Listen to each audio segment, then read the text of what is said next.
tous les groupements qui sont en programme de croissance doivent passer à un niveau d'intensité, deuxième jalon, troisième jalon et au-delà. Donc les amis maintenant essaient de voir comment conceptualiser ça dans un ensemble de groupements limitrophes, puisque nous avons d'une part quelques groupements qui sont très avancés, qu'on appelle les groupements réservoirs, et d'autre part les groupements qui ont besoin de l'assistance, de l'aide, qu'on appelle les groupements limitrophes.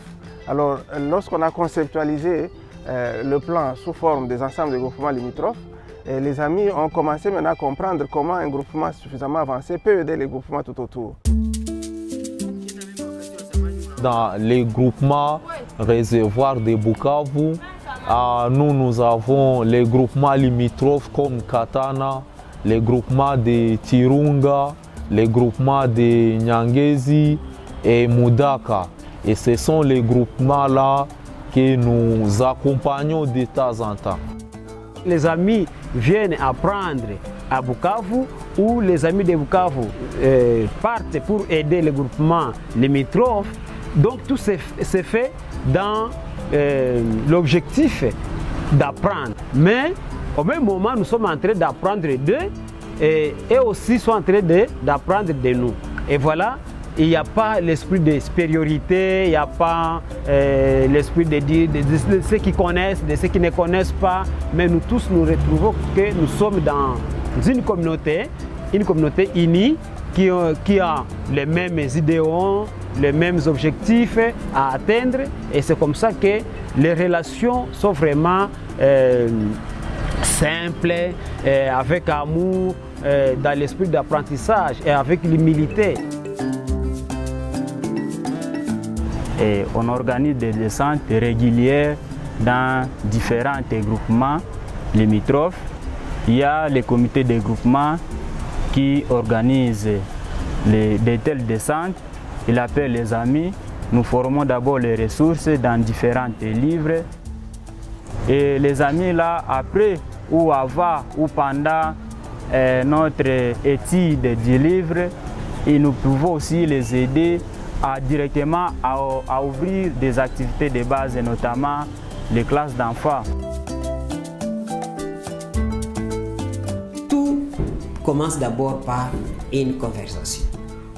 Quel que soit le niveau de groupement, qu'ils développent d'abord la capacité de converser. Je viens du groupement de Bukavu. Ici, nous sommes dans le groupement de Mudaka. Nous sommes venus voir les activités qui se déroulent dans le groupement de Mudaka et comment les faire avancer aussi. Après cet accompagnement, le groupement va avancer et les jeunes vont aussi augmenter leur capacité d'animer leurs activités. Quand nous faisons l'accompagnement, on s'accompagne mutuellement. Donc on tire des apprentissages. On donne les apprentissages aux enseignants ou aux animateurs et aussi nous donnent aussi leurs apprentissages. L'objectif poursuivi à Nyangezi était d'abord de voir si les différentes méthodes appliquées dans le groupement de Bukavu peuvent aider ceux-là de Nyangezi pour améliorer leur prise en charge du programme, ainsi que nous puissions aussi apprendre auprès de ceux de Nyangezi et voir si aussi ça pourrait apporter du tonus au sein de notre groupement.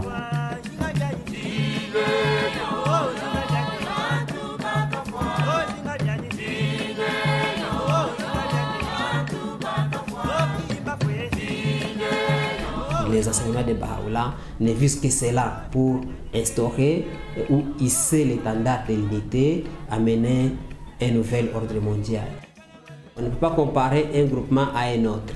Bien que nous avons les mêmes directives, nous avons les mêmes objectifs, mais il y a plusieurs façons, plusieurs approches, plusieurs stratégies que chaque groupement peut apporter. quand on accompagne un groupement, il ne faut pas penser que ce que vous êtes, ce que vous connaissez déjà, ce que vous faites et que ce que le groupement aussi va faire.